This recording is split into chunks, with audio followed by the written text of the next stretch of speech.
마치 전공도서와 교양도서의 중간적인 맛이 많이 나고요. 표현을 하자면 굉장히 처음 읽었지만 처음 본 것 같지 않은 사파. 마치 이베리아 반도의 탱고의 여인인 탱고를 추는 여인. 하지만 그 여인이 친숙하게 느껴지는 그런 느낌을 받았습니다.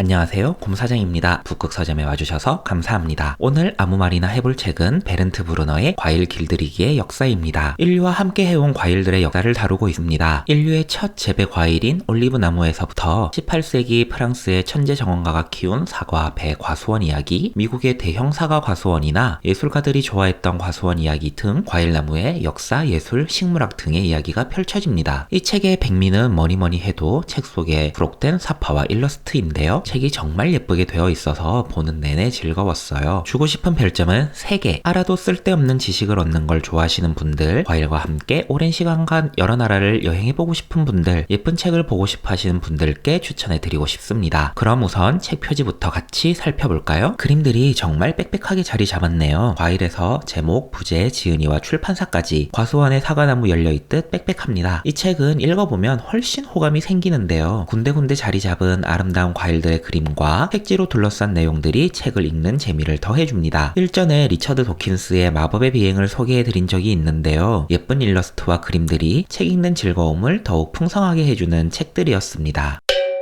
제목은 과일 길들이기의 역사이지만 꼭 과일과 과수원만 이야기하고 있진 않습니다. 굉장히 다양한 범주의 이야기를 다루고 있어요. 당연히 과일 하나, 나무 하나에 대한 역사도 있고요. 인류의 첫 과일 재배라고 보는 올리브 나무 이야기, 과수원의 원조인 오아시스 속 야자나무 이야기, 이집트 메소포타미아에서부터 그리스, 왕정 프랑스를 거치는 고중대 시절의 과수원 이야기, 체리, 오렌지, 사과, 배같이 과일 하나씩에 집중한 이야기 등등 과일과 나무에 대한 이야기가 가장 많아요. 덧붙여 과일나무를 어떻게 접목시키는지, 과일나무를 잘 키우기 위해서 어떤 방법들이 있는지와 같이 과수에 대한 전문 이야기도 있고, 시인, 화가, 소설가들이 사랑한 과일을 다룬 예술 이야기도 있고, 소품종 다량 재배를 목적으로 이어진 현대 과일 산업에서 다시금 과일나무의 행복한 성장을 목표로 한 변화까지 과수 산업의 이야기도 흘러갑니다. 제가 가장 마음에 들었던 부분은 코르비니안 아이그너라는 사과 목사님의 이야기였어요. 이 목사님은 사과 농사에 집중하셨는데요.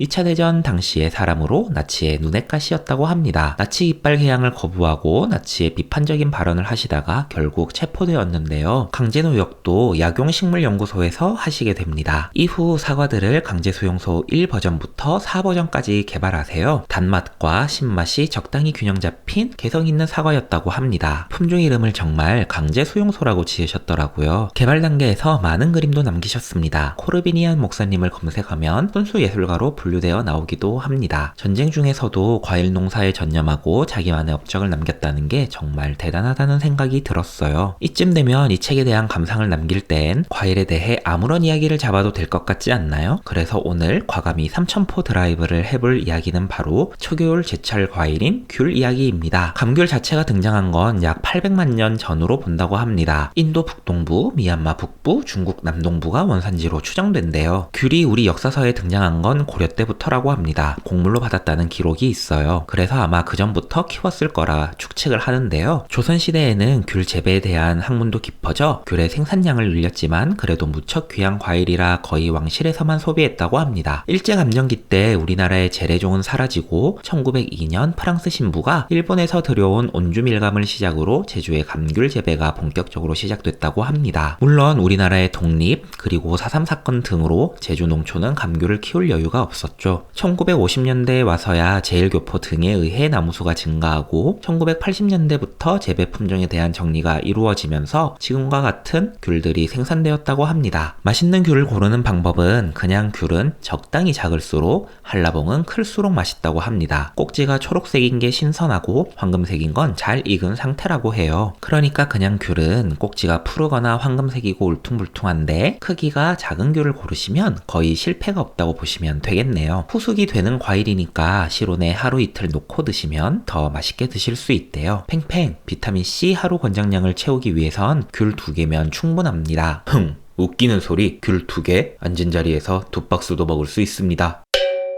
과일 길들이기의 역사에 관한 이야기는 여기까지입니다. 제 생각엔 정말 밸런스가 잘 맞는 책이었어요. 식물 재배 관련해서 너무 전문적으로 빠지지 않으면서도 이해가 필요한 만큼은 자세히 설명해주고 한 챕터마다 이야기하고자 하는 내용을 집중적으로 설명하지만 일러스트와 따스한 문장들로 읽는 마음은 참 편안합니다. 뭔가 새로운 지식을 얻는 즐거움을 주는 책이었어요. 천천히 즐길 만한 책을 찾는 분들께 꼭 추천해드리고 싶네요. 함께 해주셔서 감사합니다. 다음에 또 만나요.